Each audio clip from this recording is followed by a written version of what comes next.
Hello, everybody, and welcome to Geopolitics in Conflict show. It's been a long time since I came on air, on the live stream. That is, I know, I'm sure you've been watching the other videos that we've been, releasing. And so, anyway, I am here, so excited to be here because I wanted to talk to you about an issue pertaining to energy. Okay, today the OPEC Plus announced a major oil production cut. We're looking at a 2 million barrel a day. Will it impact you? And how? And this is what we're going to be getting into discussion today. So, first of all, I wanted to announce to you the upcoming launching of my new channel called the Geopolitical Trends. Okay, this one will be mainly live streams. The Geopolitics in Conflict show will still be there. Just this one will be different, and I will be doing it solo. I will be addressing the most pressing issues of the day, and there are many. You can only imagine where the world is heading. So it will be a different format, as I said, from the Geopolitics in Conflict. So make sure to keep an eye open on that, and once it's launched, which will be in the next few days, make sure you subscribe so we can grow that channel even bigger. So anyway, let's talk about the topic today. And by the way, drop me a note on the chat. Let me know where you are watching this from. So it's always nice to know. I've already seen somebody from New York, upstate New York, I believe. I used to live in Pennsylvania, close to New York. Anyway, so excited to be here with you guys. So as I said, what I'm going to be talking about today is oil prices. So, but before we get into this, you need to place this topic within the context of two main things. One is energy security, and two is geopolitical perspective. So, but the context, which what I will address separately, but you also have to keep in mind, in the back of your mind, like I always say, you look for the trends. So, and with the announcement today, you're going to have to keep in mind the upcoming Brazilian elections, presidential elections, that is, which happened, by the way, the first round last Sunday on the 2nd, and the next one's going to be on October 30th. That will have a seismic change, by the way, on the geopolitical landscape, and I will tell you why if I do a video on it. So, second thing is the Saudi Arabia and Russia's rapprochement, because as you know, and I remember I did a video about this in which I titled it, I remember, Saudi's snobs the Americans but embraces the Russians. Once again, to me, it was a trend that I had to keep an eye on to see where this is going. And this is exactly what OPEC Plus did today in Vienna. So, and the third element within this context has to do with China and India. Why is that? It's because China and India refused to bow to the West's pressure not to import oil from Russia. So you all can see where this is headed. I mean, I know it's not a laughing matter because oil price is going to go up, and you need to understand or plan ahead of time. This is the reason why I kind of made decision today and just came on the air here to share this with you, because you need to know where this is headed, so you can prepare yourself. Doesn't matter what part of the world you are in. If we are talking about a global energy crisis, it doesn't matter what part of the world you are in. You're going to be hit price wise one way or another. So, well, this is what we're going to be addressing today. So, from an energy perspective, or from an energy security rather, the today's decision by OPEC Plus with the announcement that it will slash oil production by about 2 million barrels a day. That is a major one. Why is this important, you may ask? It's because it was only in August that the Saudis told the Americans, well, we will increase production by about 100,000 barrels, which is like a drop in a bucket. So, because the way I look at it with this decision today is basically OPEC Plus giving the middle finger to the US and the West, for that matter, because OPEC will benefit from high prices. It's all about your interest. It's common sense. OPEC and OPEC Plus are a cartel. What does a cartel look for? The bottom line is profit. No different than any other type of businesses and so forth.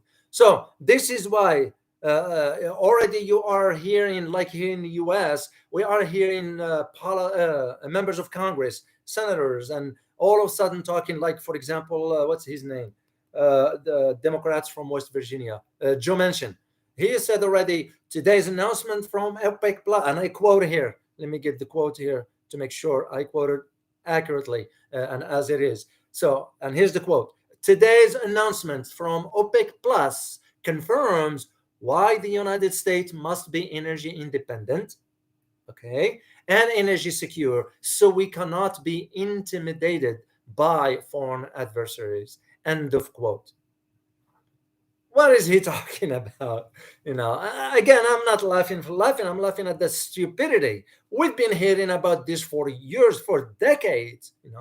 The U.S. has oil, but the lobbyists for Saudi Arabia here in the United States, making sure that the United States will not use this oil, but remain dependent on the Saudi oil. This is where the issue is. Yeah, can we explore the oil here in the U.S.? Yes. Of course, our oil, we need a lot of refinement. And I remember I talked about this in quite detail. Needs a lot of refinement. This is the difference between, like, for example, Saudi oil or Iraq oil or Libya, whatever. It's called sweet oil. Ours is very dirty, which means it needs a lot of refinement. But when you hear politicians, talking about this, if you are to do this, why don't you build refineries instead of sending billions of dollars to some la la land in Ukraine? Let's be honest about it. I know there are those who said, well, do you know how long it takes to build a refinery? Yes, I do. This is not for next month. It's going to take a few years, but at least by then, because here it is, we were talking about this a decade ago, 2 decades ago. Can you imagine by now if those infrastructure was put in place? What will it mean? And this is what, this is one thing you need to understand about what politicians say versus what it is. They are two different things. You have to understand the dynamics of why a politician will issue certain statements at a certain time. Okay, that is the important. And this is why, again, I made that decision to establish or to launch this channel, because this is what I'm going to be talking to you about. Live stream, addressing the issues head on. There is no recording. There is not. It's just live stream to talk with you, so you can understand the depth of the issues as they happen. This is not a form of news, by the way, because I'll be providing you a brief analysis, at least for you to put things in perspective, and things will start to make sense to you. Mark my word on it. So this is what I'm going to be doing soon in the next few days. So here's the thing, that now the politicians are saying, okay, well, we need to, here in the US, OPEC's not going to look at it that way. OPEC will care less what the American politicians are saying. So why? It's because only if you go back a few months ago, the price of a barrel dropped to $90. It used to be 140, 135, 138. But some estimates that I found was about 140. Now it dropped to 90. Well, basically, with this decision today, with OPEC Plus cutting 2 million barrels a day, mark my word on it, the price of oil, the barrel is going to go up, and we're going to see that translated into the gas pump. I'm already noticing today. I filled up today, I think, and I noticed, wow, it was only last week. In some places, we're about $2.93. Today was about $3.19. California still have it about $6.34, if I'm not mistaken. So this is the reason why I wanted to give you a heads up on this, because with the holidays coming up, people travel, whatever, but you're gonna have to think about it in terms of how it's gonna impact your finances, because we all depend on oil, no matter how you slice it, no matter how you look at it. Yes, you hear, like, for example, the Secretary of State saying, well, time to go to green energy, and all that is nothing by hypes. Come on. How are you going to switch a world economy from oil into green energy? It just, yes, it's feasible, but it's going to take decades and decades and decades to happen. And this is where you need to understand the influence of oil on geopolitics. One of them is influenced by the other. They go almost hand in hand, but they impact each other one way or another. If there is a conflict like what we are witnessing in Ukraine, oil prices go up. If there's a conflict in the Middle East, oil prices go up. If there is peace around the world, oil prices go down. It's just the norm. That's how it is. So, but here is the idea: is that OPEC Plus members, which when we talk about members, the OPEC Plus, Russia, of course, they're looking at the bottom line, which making money on it.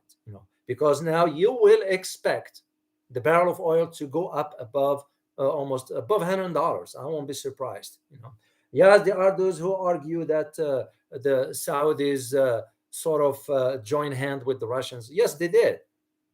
It's because they are seeing where the trend is headed.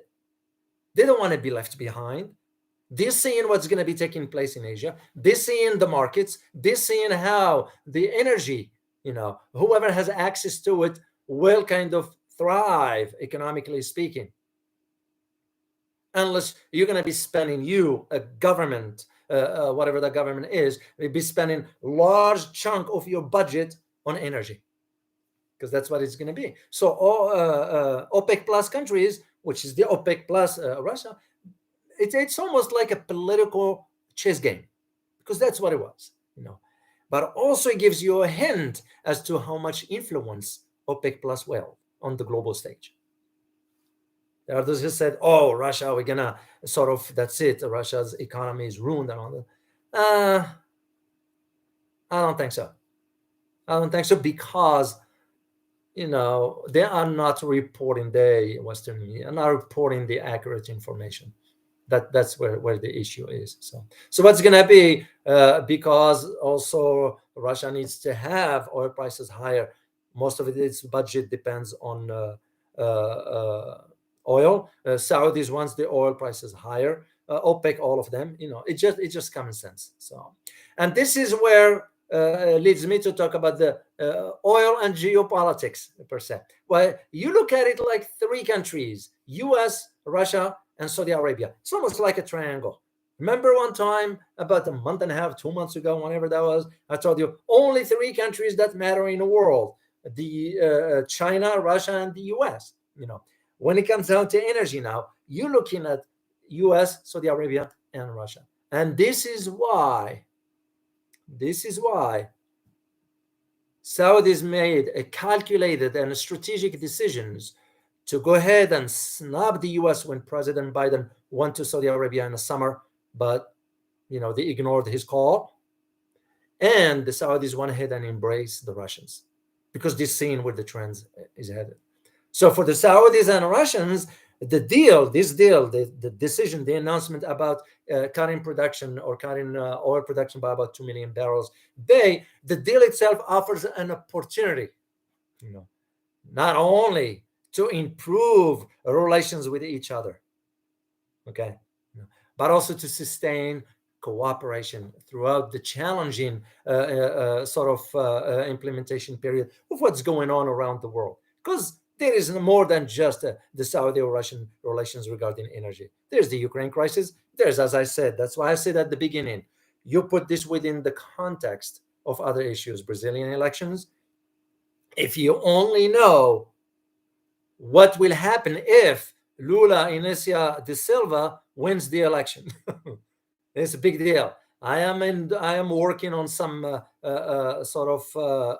analysis for you down the road. If I get a chance, I will deliver it to you. So this is why I'm saying you put this in perspective, because you need to understand where this is headed. So, but it appears that for me personally, that OPEC cut the oil production here has more to do with maybe sending a message or two to the West, because that's how I see it. So, and I can tell you the two messages that I clear to me as an analyst. The first one, it has to do with that OPEC is prepared to defend its profit.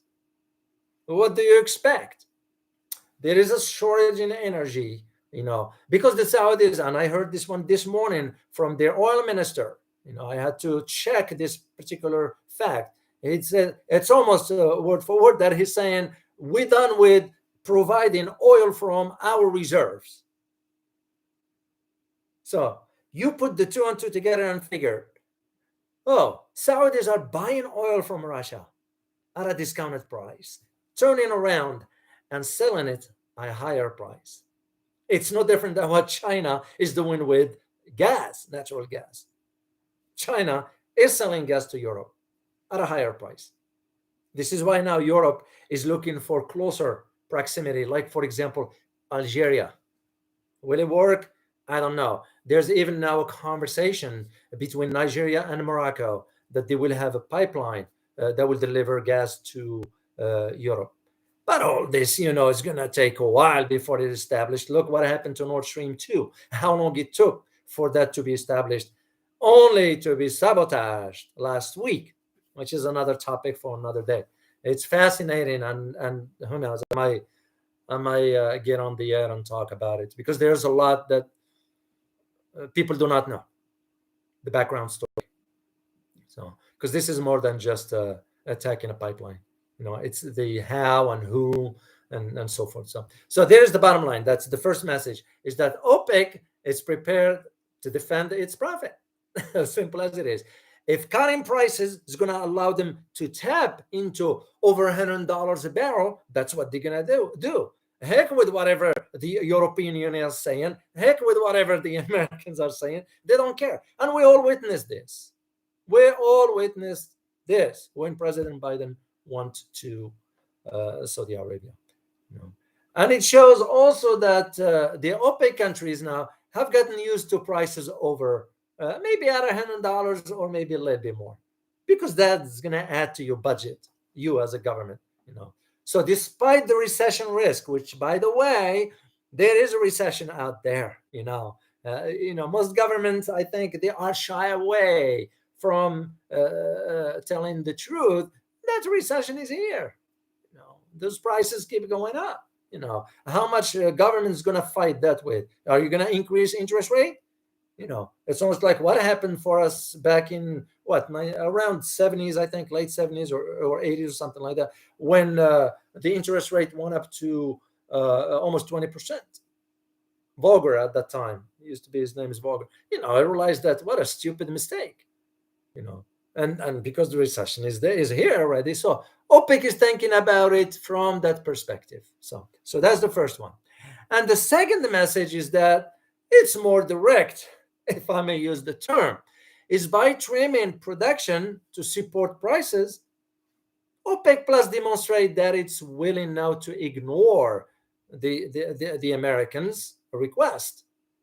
So for them to boost production, because remember, only in August, they said, well, the Saudis told the American, which was a lip service, basically, that's what it was. They told the president, well, Mr. President, we will increase production by about 100,000 barrels. Like I said, it's a drop in a bucket. 100,000, what is it going to do? When you consider just between the US and China, they spend about almost 31 million barrels a day to manage their oil consumption. So 100,000, it's nothing.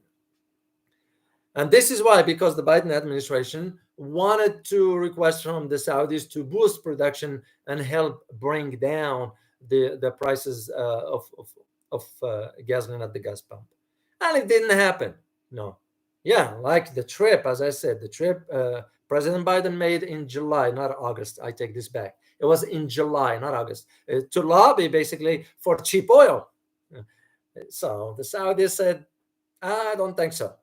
But there is another reason as to why Biden went over to Saudis. Can anybody guess? Yes, you guessed right. It has to do with the concern over the Saudis might be accepting deliveries of the energy to China in return for the Chinese yuan, which means basically they will sell oil using the Chinese yuan, not the petrodollar. That is a big concern to the Americans still till today, and it is. We don't hear much about it. Maybe one day I'll do a video on it. So, because we all know what it means. You can't assume that switching from petrodollar to petro yuan and the world will stay okay, financially speaking. That is, it's like with energy. What would happen if you start having, this energy security to the point that it's becoming problematic? Some countries cannot access energy, or others do not want to produce enough energy.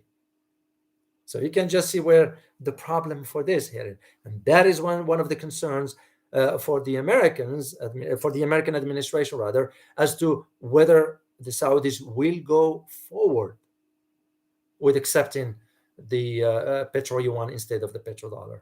This is now, there is a conversation behind the scenes, by the way, guys, which you won't hear anywhere else. We didn't even talk about it here. I didn't, not yet, at least. There's a conversation behind closed doors as to if this moves forward into that direction. Could this pave the way for how, for example, BRICS is going to be manifesting itself on a global stage? Could it pave the way for the SCO, the Shanghai Cooperation Organization? What will ASEAN do? And this is why I said you have to pay attention to the global trends. And if you need to look down in Latin America with the upcoming Brazilian elections. Because if Lula wins the elections, Lula is the one that has pushed BRICS on the global stage. Because Lula is known in most of the southern hemisphere, most of the, all the southern countries, Lula is well known. So could that be a boost again for BRICS now to step forward on the global stage? It's because there is one thing that I don't shy away from providing my criticism, constructive one that is, about the BRICS, because the BRICS has not demonstrated, its ability to act on a global level. Could it be because its organizational structure, it's not strong enough? Could it be that it needed more members, which, by the way, there is a conversation about other members, like, for example, the Saudis, like Argentina, like Turkey? Iran is already on the SCO. Could BRICS be next? And they all have something in common. They all are producers and consumers of oil, main one. This is why I'm saying those trends will provide an indication as to where things are headed. So the announcement today didn't happen in a vacuum. I just want you to know this. It was well calculated. It was strategic, because the members of the OPEC Plus, are seeing where trends are headed, not only economically but also geopolitically. Because the conflicts in Ukraine shows no sign of, it's and by the way, there are those who said, well, the war and all that, the war didn't even start yet. So maybe one day again we'll talk about this topic. Let me see. I have to put my glasses because the writing is so small. As I said earlier, if you can let me know at least what part of the world you are joining from, so that would be great to know. Yeah, there are some comments here. And there was one here that says, "Did you watch yesterday?" That's from Frisbee. He said, Did you watch yesterday the European Community meeting yesterday? The AC is confident that there won't be an energy crisis in EU. I see your point, but they are in denial. They're in denial. There's a serious energy crisis in Europe. Of course, with this sabotage of Nord Stream 1, Nord Stream 2, there is a lot behind the scenes. Don't just be consumed what you read on here and on TV and all that stuff. There is a lot behind the scenes for that. So that is the reason for why you need to understand where this is headed. So let me, just to provide a conclusion for this here for you guys, just to put things in perspective.